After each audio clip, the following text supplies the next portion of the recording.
22 years after the rape and abduction of Tawana Brawley, Tawana and her family continues to struggle for justice.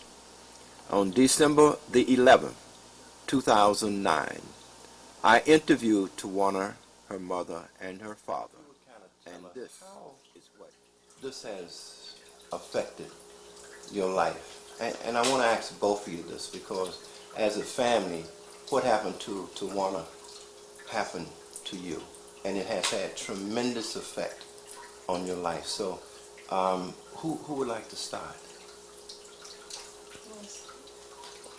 Okay. Hi. I'm nervous. It's okay. Well, I know that a lot of women and young girls get raped.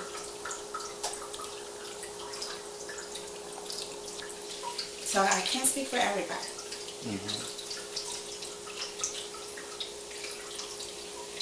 But even though it was like over 20 years ago,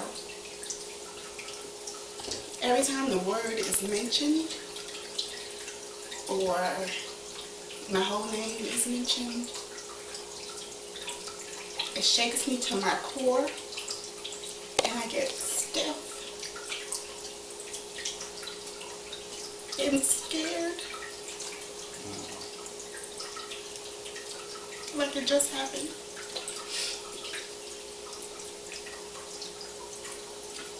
And I know a lot of people won't understand that.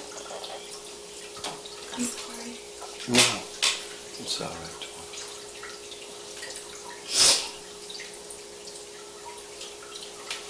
They don't understand that when something that horrific happens to you, and even though you're physically fine and you can walk around from day to day, you hear the word on television or just anything, the soap operas we watch, just anything, it makes me afraid. And I'm just a regular person. I'm not an extraordinary person, just a regular person. I think I'm a good person. I try to do the right things.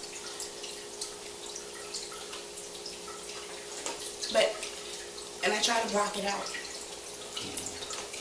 I try to think it was somebody else, not me. You know, when it comes back in your face, like every once in a while reporters come to get, 10-year anniversary, 20-year anniversary, what's happening now, whatever. I freeze up. And I can't move. And I'm just sitting there and I'm listening to all the things that happened to us. And you would think it was a movie. Like something that's unreal. All the things that happened to my family. People pulling guns out on a teenager and a 2-year-old and a mother and a father. Not being able to go to school. When you do go to school, people look at you funny, talk about you to your face, and behind your back or whispering to the side, but you can see it. My parents, my mom, she's a strong one. My dad, they're the strong ones. I was surrounded, fortunately, by a lot of strong people who protected me and helped me get through it. I was blessed to have the best family, the best mom. She's a fighter. She's ready to go to war. For me, it's been like that all my life. But it's something that doesn't go away. no matter how hard you wish it does. It doesn't.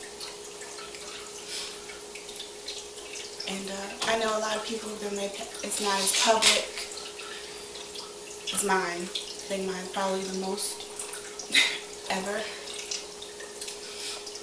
So it just feels like everyone's looking at you different. Oh, I wish it didn't happen. I wish nobody knew my name. I don't want to be famous. I just want to be normal. So how is it affecting my life? It affects it every day. And if it wasn't for the UAM, the strong supporters, you,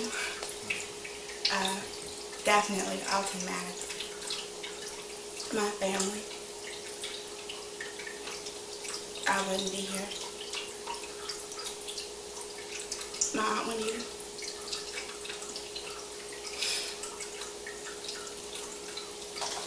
I remember something she told me a long time ago when I was feeling so bad.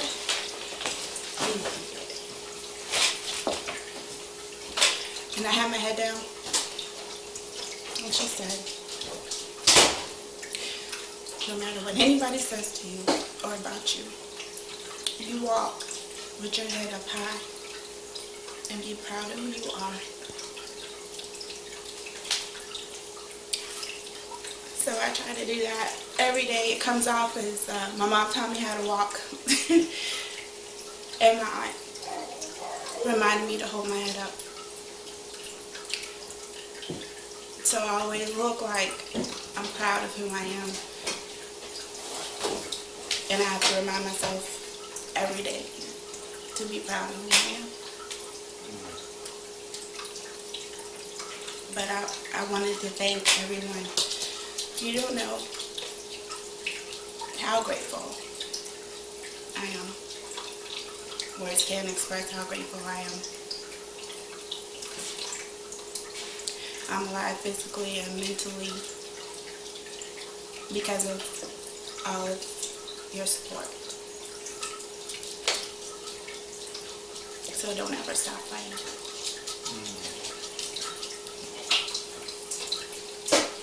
Tawana,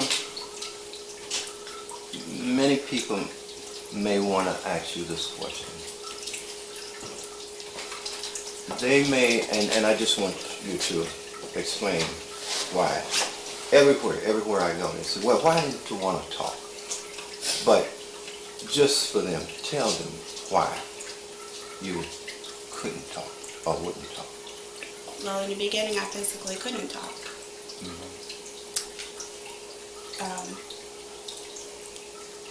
And then later on, so many people were talking for me, about me.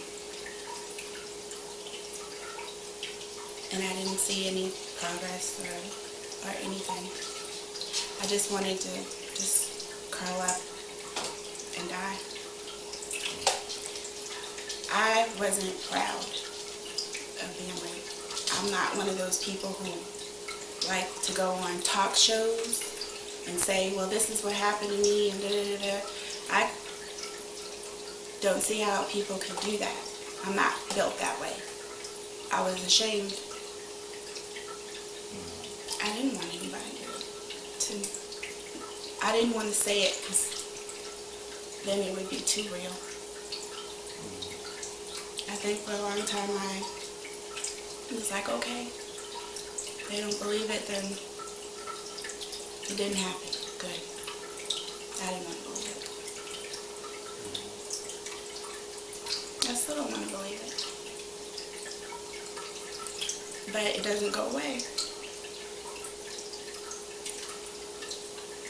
Not only that, your attorneys did not advise you and would not allow you to talk. And I think you should say that as well, because that is the truth, because I was there. Oh, yeah, I know. Oh, I'm sorry. No. I just wanted you to talk about it. I was advised by my attorney, Automatics, not to speak out. And at the time, Still today, anyone who does say something positive, it gets twisted and turned around in the papers. I didn't believe that mass media would put out the truth. And they haven't. Do you say you don't believe that the mass media would put out the truth, and they haven't. Have you, do you know, let me ask you this. Do you feel that if you had been a young 15-year-old white female, white child, that this would have been handled the same way it was handled with you? And if you do feel that way, why? Oh, no, I don't believe it would have been handled the same way. You mean the perpetrators were black? No, that too. But if you were a white 15-year-old child, that this happened to you, do you think it would have been handled the same way? Do you think the press would have done the same thing? Do you think No, they would have arrested anybody they could have got their hand on. I don't believe if this would have happened to me if I were white, it would have been handled this way at all. I don't believe that.